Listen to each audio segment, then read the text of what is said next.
Salutare tuturor, sunt Mecai și bine v-am regăsit la un episod din seria asta de Hogwarts Legacy.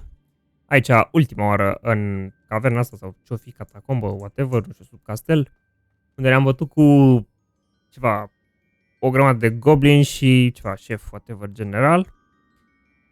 Și înainte să încep videoclipul, am rezolvat problema cu gear-ul, adică am învățat de fapt cum trebuie să dai la challenge, aparent, și să te duci la combat, parcă? Să iei aceste... Să dai click pe ele. Și era și la gear, parcă. La quest? Nu cred că la quest. Cel puțin așa. Cred că la exploration. Da, aici. Deci trebuie să dai aici increase storage for gear. Da, aici era. Deci ca să... Și mai am de făcut încă 3. Și asta acum trebuie să fac 10. Da. E un pic stupid, părerea mea, cu chestia asta de să dai click ca să-ți mărească un pic. Ideea e cât mi-a mărit. Exploration că avem 9% doar, deci destul de puțin. Și costul 40% mă la astea, nu vine să cred, 40%. Complete main quest. Aici îți arată și complete main quest-uri. 40% și cu astea, side quest-urile. Deci mai avem decât 14 quest-uri de făcut, main quest-uri de făcut. Ca să terminăm, până terminăm jocul. Deci nu mai avem foarte, foarte mult. Bun. Hai să mergem la inventory, că nu la gear, parcă. Vedem cât avem. What? Deci mi-a dat doar 4 în plus. 4. Wow. Efectiv foarte puțin. Va trebui să vând oricum. După ce termin misiunea asta, mă duc neapărat și vând. Din iteme ca să pot să... This must be Mr. Oakes's wand. Perhaps now he can set himself free.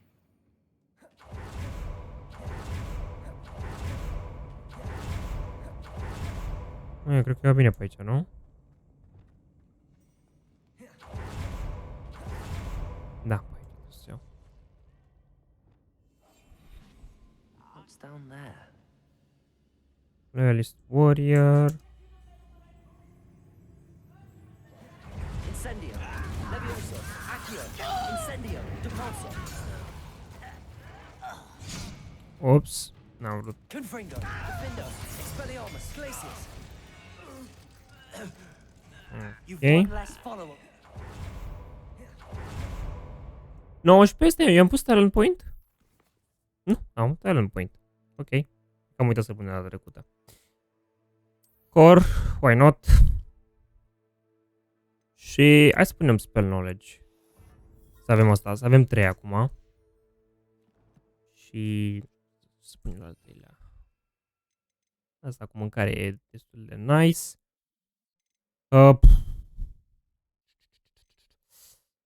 Asta nu prea mă interesează, adică le înlocuiesc imediat. Nu ar fi ceva. Uite, de exemplu asta, dacă facem rost de ele, astea 3 chiar vreau să le am doar pe astea 3.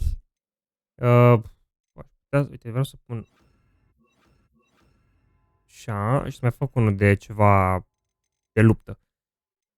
Ceva ce nu am, uite, de exemplu, Descendo, Flipendo, Depulso am. Uite, mai am de luat Transformation și Bombarda. Și ăsta e interesant, să trebuie neapărat să vedem cum îl combinăm. Cam atât. Ăsta Arestul Momentum, bine, nici ăsta l-am Arestul Momentum. Astea 3. Și deocamdată cam atât. Aș putea să mai pun unul. Da, vedem, poate mai facem unul, deblocăm și aia e. Bun, unde trebuie să mă duc? Aici? Hello? Mr. Oakes? Yes, I'm here. They've taken my wand. This cell has an enchanted lock. I have experience with these locks, but I need my wand if I have any chance of opening it. O avem deja. Look for a boiler door. I've heard them speak of it. Fortunately, I've already found your wand, Mr. Oakes. Please, pass me my wand.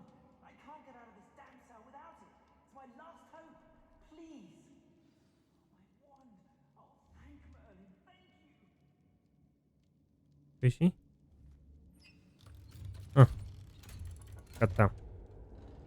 Ok, a trecut și prin ușă. You did it! I found my wand and... Wait, you're a student? Oh, we must get you to safety immediately.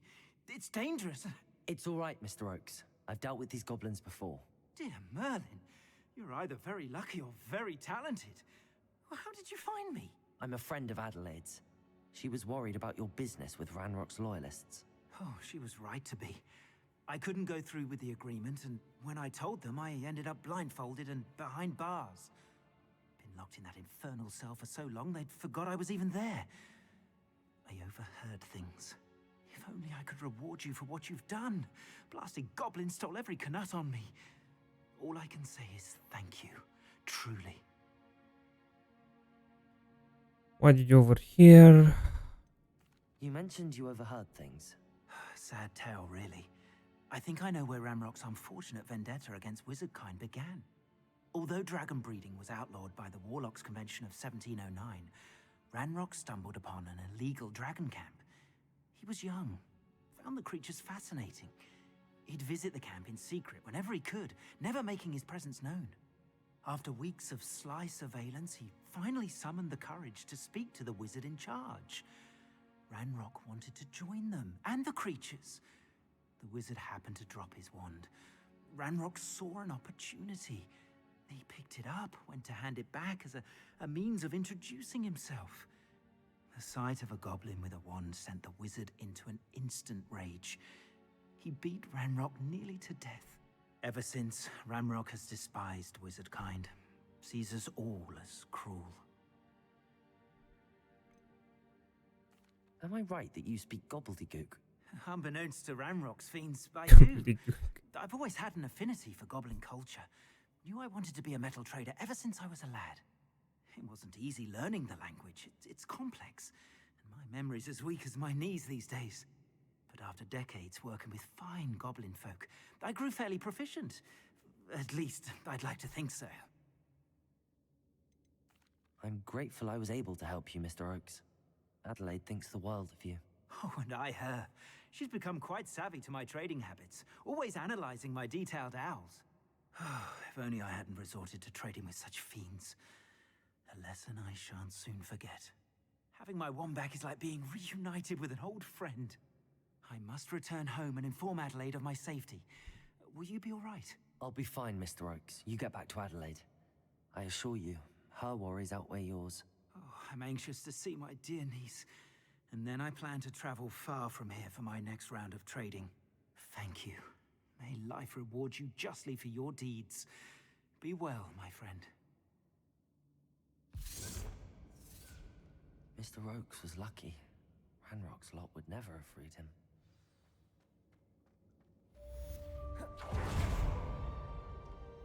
Ok.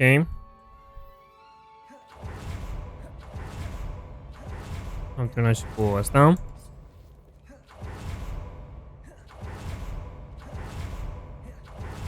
Nu aici, dar pot să ies și eu. Pe mă? Nu pot să ies pe mă? Serios? Trebuie să mă duc.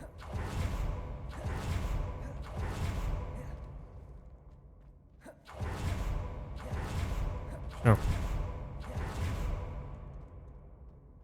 No.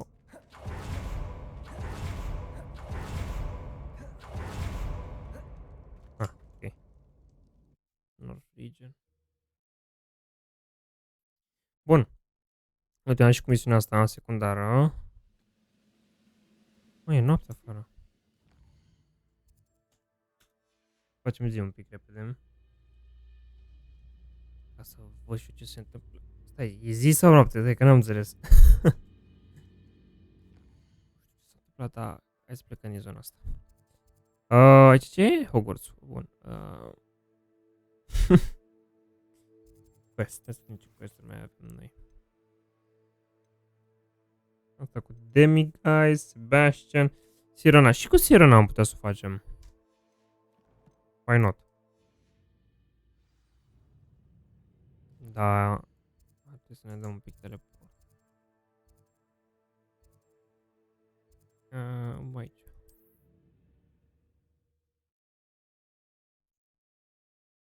Ok. it get any more cozy than Hogsmeade? Da, e noapte. Și era zi.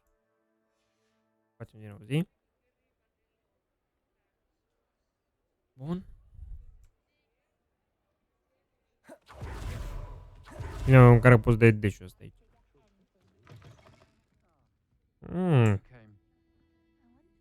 Două. Mai am un site cu ăsta aici, văd. Hello, Serona. I received your owl. How are you? Hello, my friend. Did you ever find Lodgok?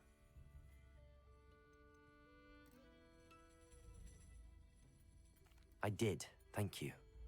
In fact, we're working together to try and rein in Ramrock. Are you? I suspected you and he would get along. Perhaps best I don't know details of your plans. And I shall refrain from telling you to be careful yet again. But I hope you will be. Of course. Your owl mentioned you're needing my help with something? I do. I thought you might be just the person to do a favor for my friend Dorothy Sprottle in Upper Hogsfield. I don't believe I've met Mrs. Sprottle. She's lovely. Her late husband Aidan was a friend of my father's. In fact, I'd stay with Dot and Aidan the summers I waited tables here as a student. I've seen her a few times since Aidan passed, but the pub's been so busy lately, I've not been as attentive as I'd have liked. I wonder if you might pop in and see her. She may need some help collecting ingredients for her supply of Wiggenweld potion. And you could retrieve something of mine in the process. A box, full of old letters and such.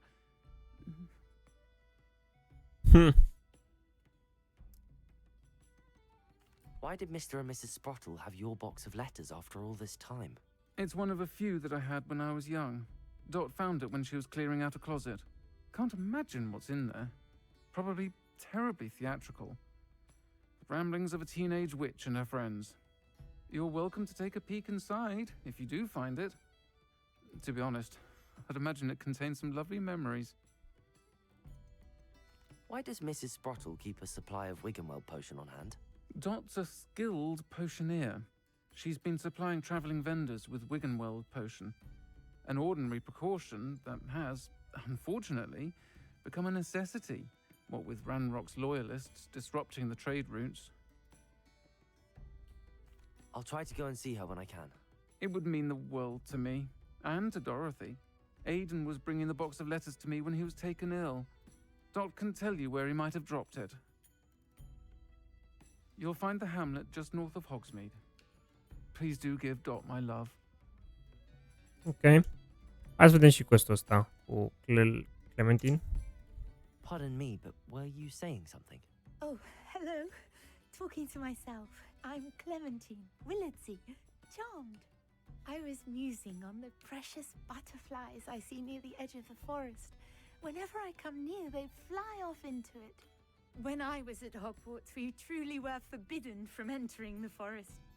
Told horrible stories about it, and I've had an irrationally intense fear of it ever since. It's silly, but I'm insatiably curious as to where the butterflies go in the forest. You couldn't possibly find out, could you? You want me to follow the butterflies? I do, yes, if you wouldn't mind. Very well. If I have time, I Okay. shall see where they lead. Oh, how kind. Students these days have so much more courage than I ever did. You can usually find me right around here. I hope to see you soon. Alt site quest micuț. Don't forget, the butterflies always seem to be on the fringes of the Forbidden Forest. Însă, până atunci vreau să mergem să vindem niște lucruri. Sper că pot să vând și la Ollivanders, nu? Nu, pot să vând și la asta. Uite aici un al Merlin. Hai să facem și eu. Revelio. Nu? E destul de important. Să faci challenge-ul ăsta de la Let's see what's Merlin. up your sleeve this time, Merlin. Not enough mail sui. What? Ah, dar am activat. La urmă, nu? Am activat. Incendio! Asta ce te spune? Confringo! Să le distrug sau?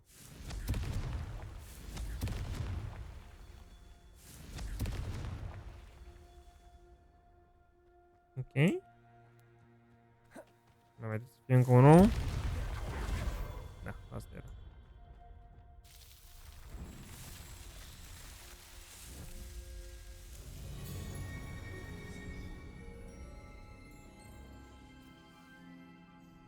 Ok, gata și cu asta. Și zicem urca sus.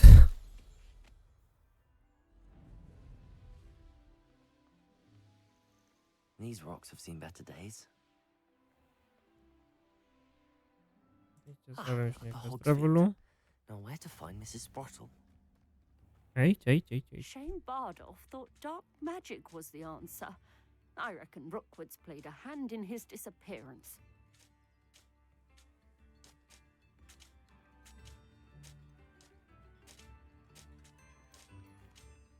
Hello, Mrs. Sprottle. Actually, Sirona Ryan asked if I'd come and see you. Oh, dear Sirona, a gem. Has been for as long as I've known her. She thought you might need help collecting ingredients for your Wiggenweld potion. And she's correct. My darling Aidan used to collect hawklumps for me. Since he died, my supply has dwindled. I'm sorry for your loss, Mrs. Sprottle. Oh, thank you. Love of my life. A bit lost without him. If you wouldn't mind gathering some hawklumps for me, I'd be happy to compensate you for your time. Orclams. N-am luat, nu sunt alea care sunt cu țepi, am totul luat până acum. I believe it or not, I have some with me. Da, Believe vorbiți, it or am not, I o have some grămadă. with me. Oh, thank you. How wonderful. The travelling vendors will be thrilled to replenish their stock of Wiggenweld potion. Sirona also mentioned that Mr. Sprottle was bringing her a box of letters when he fell ill. Indeed he was. I'd almost forgotten. I stumbled upon it just before Aidan died. He was hoping to go through it with Sirona over a butterbeer or two. Those two were always like two bowtruckles in a branch. Aidan took ill when he was collecting hawklumps on his way to see her. He made it home, but I fear he dropped the box in the cavern. The cavern is in the hills just southwest of our hamlet. You can gather hawklumps and collect the box of letters there.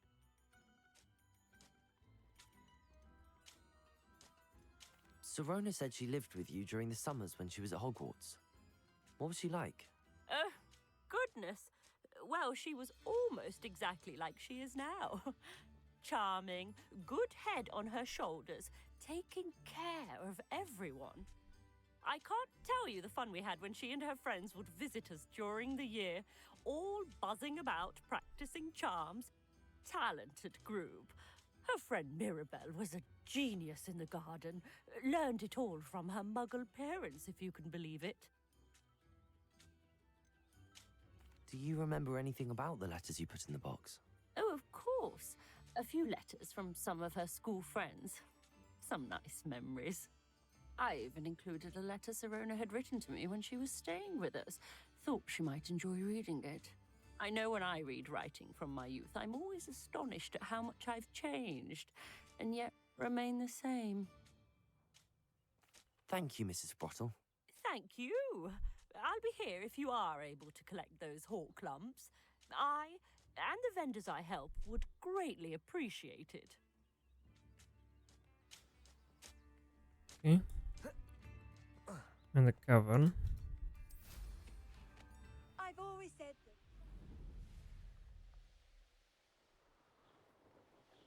that. Avem aici niște inamici. Mamă, level 20! Accio! Come on! Confratego! Confringo! Expelliarmus! Avoiding our problems, are we? Glacius! You're a slippery little... This must be the cavern Mrs. Sprottle. No. L-am jos. Da, mă, deci stați voi și ăștia. Ok. Hai să vedem. Mrs. Sprottle, but I still need to visit the cave to find Sirona's box. Better have a look around. See about the hawklumps and the box of letters. That's all the hawklumps for now. Mrs. Sprottle should be pleased.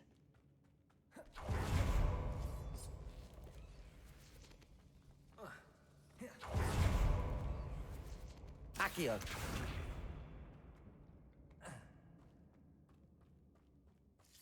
Revelio. Serios? Niciun inamic pe acum?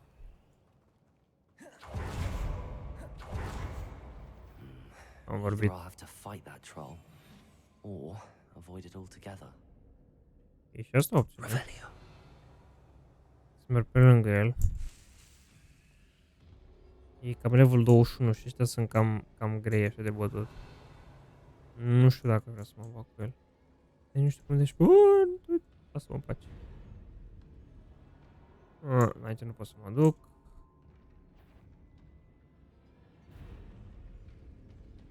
Nu, lasă. Lasă. Revelio. Pe unde trebuie să mă duc? Pe aici, cred.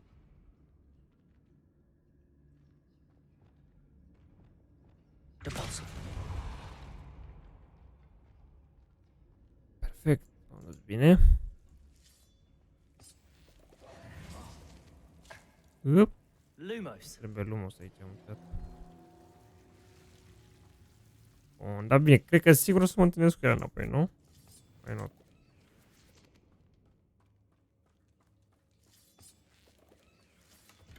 A, era doar pentru un cloak, serios? Ok, am crezut că pe aici trebuie să iau. Mare minciunică, nu? Level 20. Nice. Eu sunt level 19, nu 18. Pic ciudat că îți arată cu roșu doar pentru un singur nivel. Lumos. Mă rog, hai să ne batem cu el, până la urmă, nu? Ne ocupăm de el, așa. Hai să vedem. Pot să-i dau un... Cred că pot să-i dau un... De ăsta, Petrificus, whatever. Petrificus totalis. Îi dau puțin damage.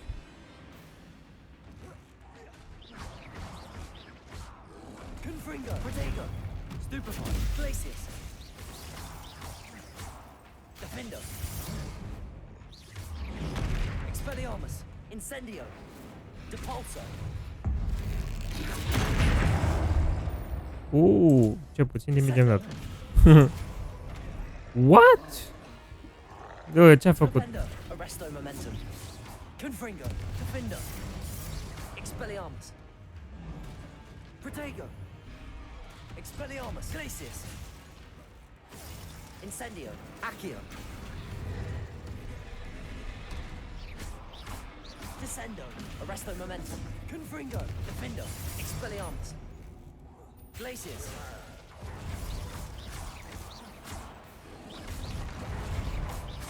Bine cu dash-ul ăsta. Confringo. Defendo. Expelliarmus. Glacius. Incendio. Ok, m-am băgat aici ca aiurea. Depulso. Incendio. Accio. Descendo. Flipendo. Arresto moment. Expelliarmus. Glacius. Confringo. Finally. If it rolls, încă Think they 3. thought that in London. Troll boghis. Ok. Și pe aici trebuia să iau. Ok. Greșeala mea. Revelio.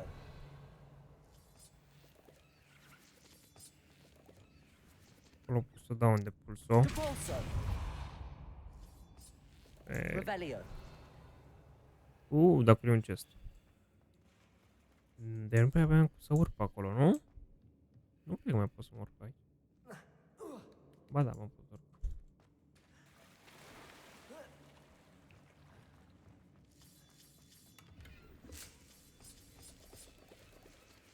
Silver Freak de la frut. Parcă aveam nevoie pentru ceva, dar nu mai știu ce. Perfect.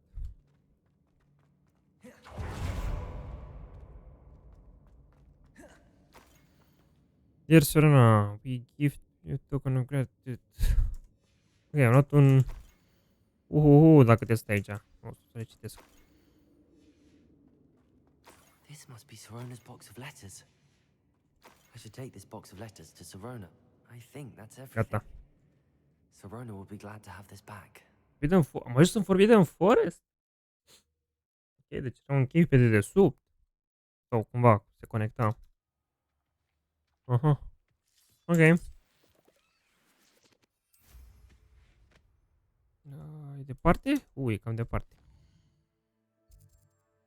Cam departe. Deci mai sunt 2 quest-uri? Da, mai sunt 2 quest-uri. Mamă, multe quest-uri, frate, sunt în jocul ăsta. Bine, secundare. E un lucru bun, nu e un lucru rău, nu pot să zic că îmi displace chestia asta pentru că ai multe ore de joacă. Ok, după ce vorbim cu Sira, am încheiat și episodul, că deja ne-am lungit destul de mult.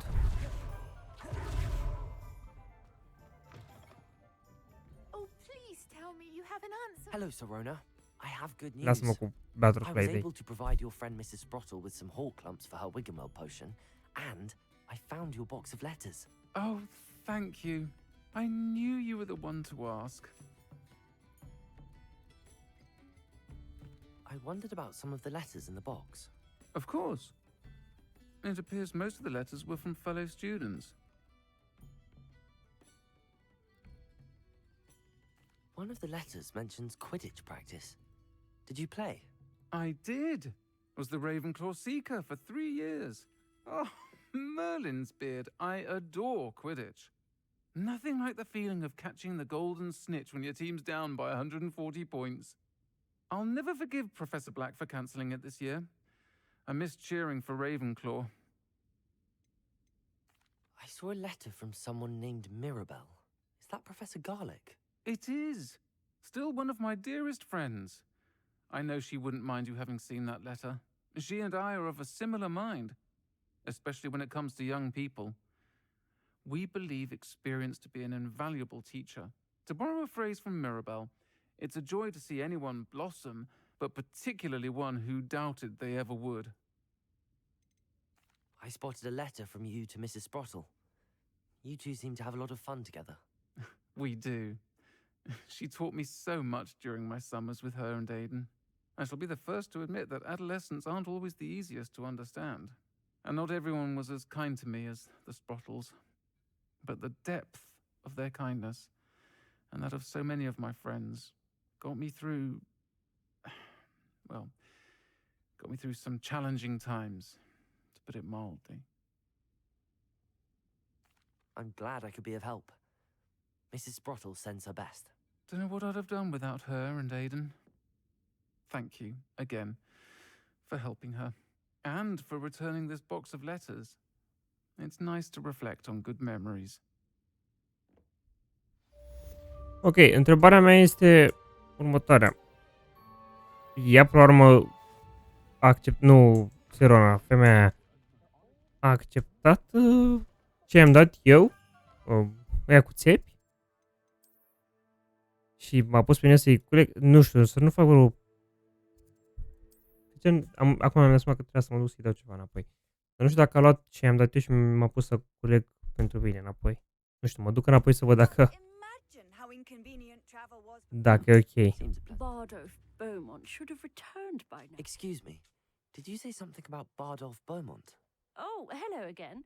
How nice to see you. And yes, I did. I was just worrying about Claire Beaumont's brother Bardolph. Only he's gone missing. Rumor is he was seen in the forest practicing dark magic. Saw him myself near some ruins with Rookwood's lot I did. I fear he got himself into trouble with the Ashwinders, especially if he made them a promise he couldn't keep. I'd help search for him myself, but no one will risk encountering Ranrock's loyalists. They seem to be everywhere. I can certainly look out for him.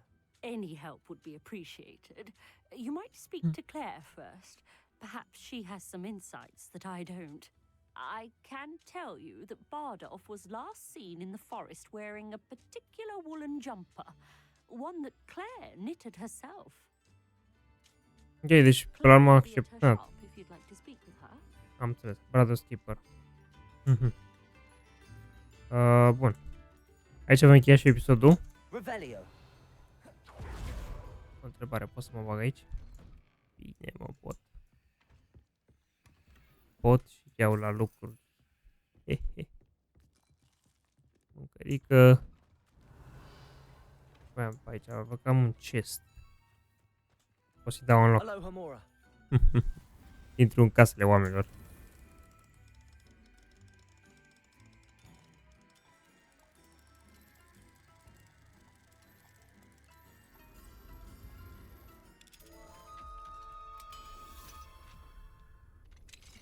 What do we have here? Revelio. Vedem. Se știa și în afară. A, e doar noaptea, da, mi-amintesc.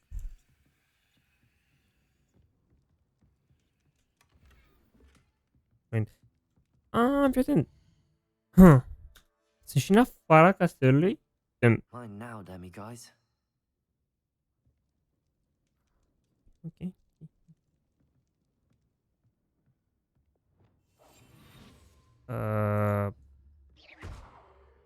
Mir? Lumos. A să faci lumină lângă el sau ceva? E mega bun. Ok. Cum s-a făcut? Aici? Nu. 30.000 guys. Deci i-am luat unul, dar nu, e doar din castel. Da. Și search Hogwarts, da, e doar Hogwarts. Bun, aici avem chiar și episodul. Ce să cover asta e side quest-ul ăla. Voi încheia și episodul, că ne-am lungit foarte mult, sper că v-a plăcut. Nu uitați să like și subscribe. Ne-a fost mecai și ne vedem în următorul episod. Pa, pa!